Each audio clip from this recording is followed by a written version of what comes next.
So right, let's get this tipped up and over this tub.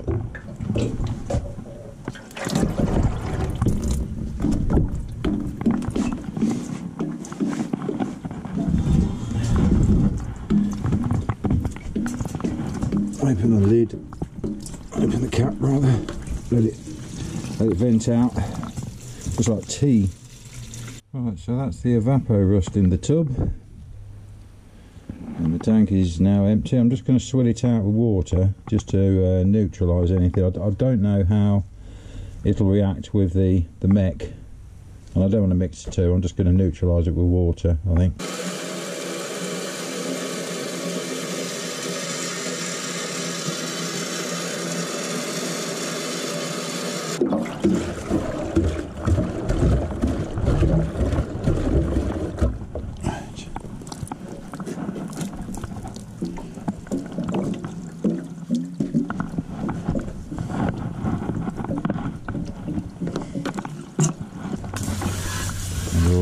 Just in case.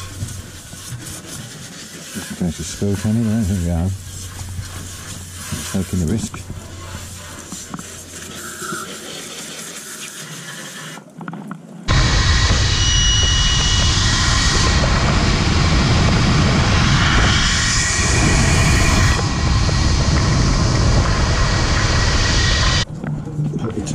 I say there's flakes all over the place. It's a wonder I'm not pebble dashed in it. They're all over the floor now. So we've got 5 litres of this. Not enough to fill the tanks, you need 10. But we're going to try a bit of a cleaning job on it. The tape I put on the bottom is fine, it looks okay, and that's had an hour or two now. So what I'm going to do is leave that where it is. It can't leak out of there anyway because it's not full of puff for the mech. And I'll leave that, and I've taped over the fill cap hole. Got a bit of light on. I've taped over the fill cap hole, and we're going to leave the tank like this overnight. If that tape does give way on the fuel cap, it can only come out into the tank. So that's what we're going to do. So, right, still got my mask on, sorry about that. It seems to be breaking out, doesn't it? Can you see that? Are we in solution here? Yeah, we're almost in solution. The solution's right up, so this is outside solution, or mix. I think it needs a bit more brushing yet, so I'll get on with that. Yeah, carry on there. I'll film it when I'm finished, or at least on some of it. See you soon. Right, well, done a bit of scrubbing and stuff. Still some bits in there. Looks really good in there. Can't really see any rust or anything. Looks like new. Obviously that's where the tank's been on its back.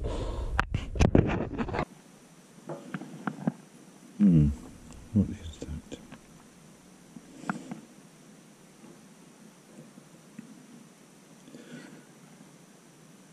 Front corner of the tank. Looks like cheese. What is that in the corner?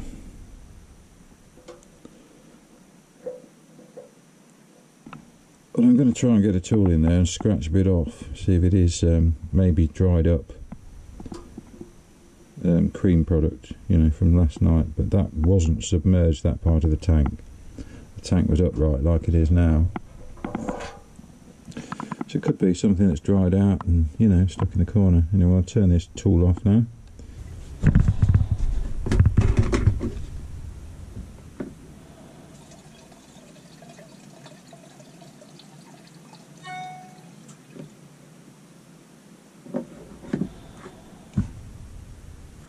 Just like mucky, even the dust mask is getting blocked off with this crap that's in the stuff. Right. Yeah, look at that. That's just quite clean anyway. A few bits in it, but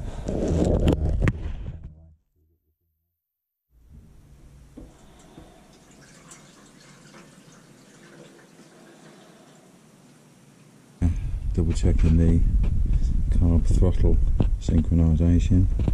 I've got two exact same screwdrivers, exact same distance out under the throttle slide inside, and just to see if they're opening up at the same time.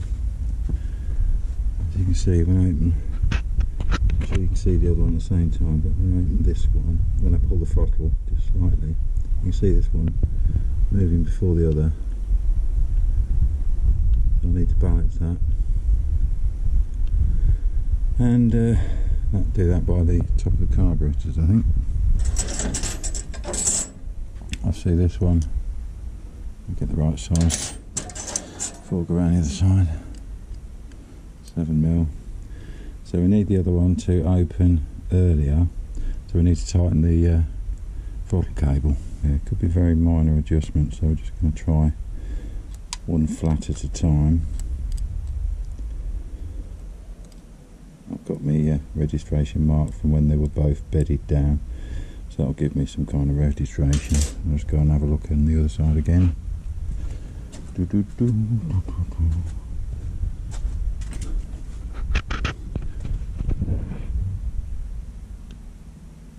Still early.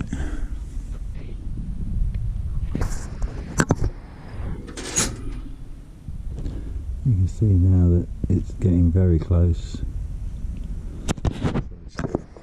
Just slightly in front. Try another flat.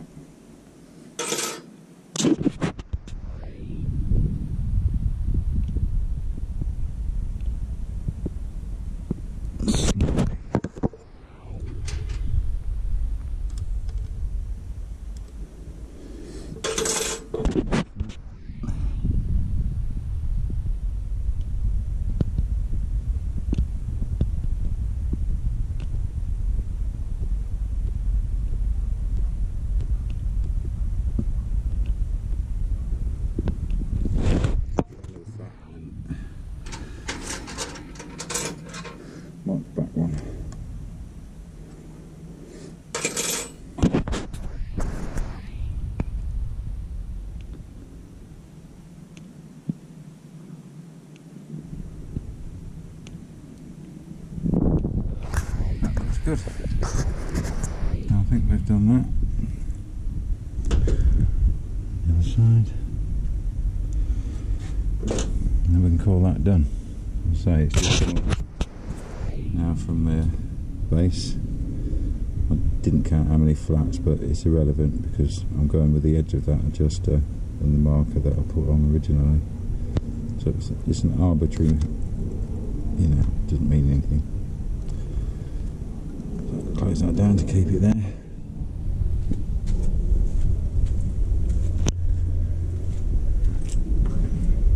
The easiest way I've found anyway to synchronise them. I've tried other ways, but I think that's probably a nice way of doing it if you've got two exactly the same screwdrivers. You can do it that way. That's it. Right, back on with the air cleaners. Start her up. There she goes, she's running nice now I think. With the test tank on anyway. Got to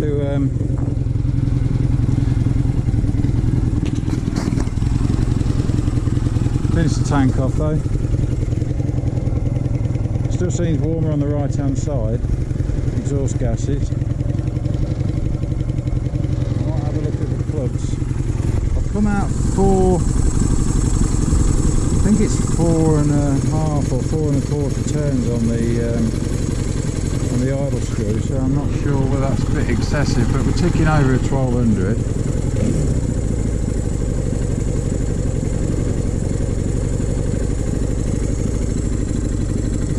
Doesn't seem to be racing or anything.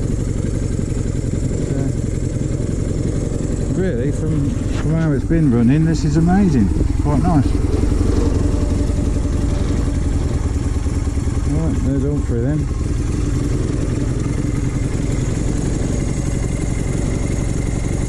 Yeah, about 1200 RPM. So we'll carry on cleaning the tank out. We're about done on that, just giving it some anti-rust treatment again at the moment, some evapo rust. Managed to get all the crud out of it, but it just flash rusted a little bit. So I've just got to sort that out, which I'm doing at the moment, and then we can get the tank back on. The test tank's worked out really well, no leaks.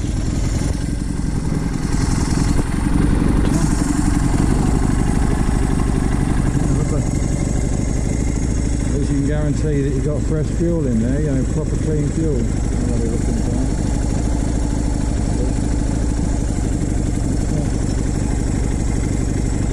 So I'm going to see what this one's like, and I've also got this 415 fuel tank sealer, so if it comes to it, that will do the final job. But if I can get away with it, I'm not going to use this, because really that's last resort, isn't it, if you've got to seal the tank. There's nothing wrong with the tank, it's just got this stuff in it that we're struggling to get out. So it's had heat cycles on the hot plate yesterday, with a silicone sheet between, so it doesn't burn the paintwork or anything, but that's got it all heated up. Been sat here now all morning. It's about 1 o'clock now, I think, something like that. So I'm going to drain this out and get the metal prep in there and de-rust the whole thing. Okay. Right. Open the cap, get it venting. Still bits in there. Absolutely amazing. How can this stuff keep going on? Methyl ethyl ketone worked the best, and it was breaking it up, but I'd still got big lumps of the stuff in the corners of the tank on the inside, especially this end at the front. Big lumps of it that had to chip away with a modified barbecue skewer. Is it around? I can show you. Modified a barbecue skewer, so that sort of went in the tank and got in the corners, you know. Scraped it all away. I've had the endoscope in there, that's all gone. But where these additional flakes are coming from, I don't know. Can't see. No, you can see that, but if I rattle this, big sheet of something there. Look, that could have been there before, but hard to see, I know, with a GoPro, but there's bits still in that. So, what more can you do? That's why I'm a bit wary of using the tank sealer yet. I might fill it up with petrol, put some stabiliser in there with it, and see how it goes for a while. I've got to put the fuel tap back in it. Put the fuel tap back on, that'll seal it all up. But yeah, I think I'll fill it all with fuel after I've done this metal prep anyway. But I'll have a look. I'll get the endoscope back in it when I'm done and see how clean it is. All you see is soap at the moment. And this degreaser, good stuff. I mean, that's done marvellously, and it has shifted some stuff. Right, I've got the hot plate on the go. I'm sure that will work better in the heat. I've used hot water from the shower, as hot as I can get it, give a good flush out. It's got still got flash rust in, but this stuff should get rid of that. So let's give it a go. Don't forget your eye protection and your gloves, of course.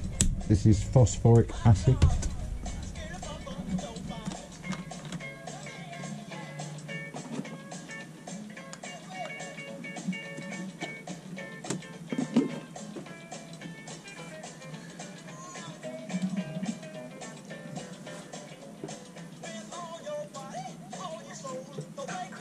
But you just lay this half an hour on each side, or on each surface of the tank, 30 minutes, and which should probably work out to about 4 sides, end to end, both sides, be about 2 hours for that. And you whip that back out and you should be done. Splash around. This is the fuel tap hole there. I've taped that up twice, 2 layers of gaffer tape or duct tape. I'm going to leave it on that side last, over the tub, so if it does work its way through the glue on that gaffer tape, then it's not the end of the world. I've not lost a solution or anything. I mean, this here is that Kreem stuff. It's come out and it's stuck to the tank. It's a nightmare stuff. As soon as it dries, it's like cement. And I had a big pile of that both sides on the front corner inside the tank, and I say I had to chip it away with this skewer that I bent again and bent again just to get in there into the corner, which took a while, but when I got it on the endoscope I could see that it was working, so I just kept going and kept chipping at it. In the end we got that clean, so yeah, so that's it so far. 30 minutes on this side then, and we'll be back. Okay, just giving the tank a dry out now after I've done the metal prep. It says you can reuse that, so waiting on that draining out. Still getting some flakes coming out of this, but I don't know why. I'm using pressure again. Heating all the tank up now, getting it all nice and warm. I'm going to dry it thoroughly out. Apparently this metal prep leaves a zinc phosphate coating, so I think that'll act as a rust inhibitor anyway. So I might not use the tank sealer, I don't think I need to. But, I'm just going to make sure this is properly dry. See, there are bits, you probably won't see them on film, but there are the odd flake coming out. Really weird.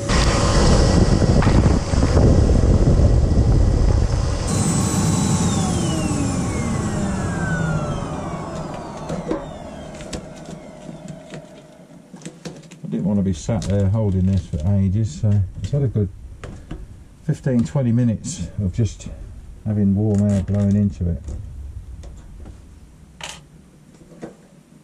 I'm just going to do it manually now at high speed. See if we get any more flakes out of it. I think we are about there. We'll get the camera in it as well, I think. And I've got to put the new petcock on. Alright, here we go again.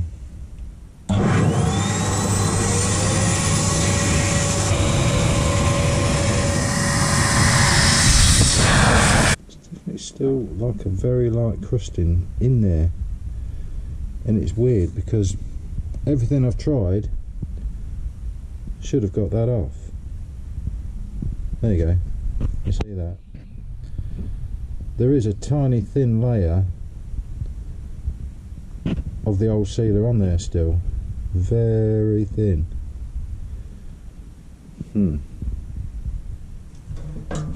Yeah, it looks like this hump here inside, it's sitting on the top of that, about there, and it's a bit, looks a bit crusty looking.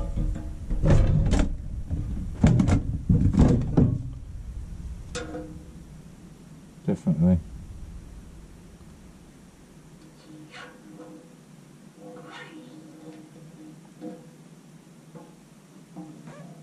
Ah. And if I look into it, it is literally discoloration from the rust that was there. There is no Kreem product. Oh, brilliant. I can see right down there with this light that's on there.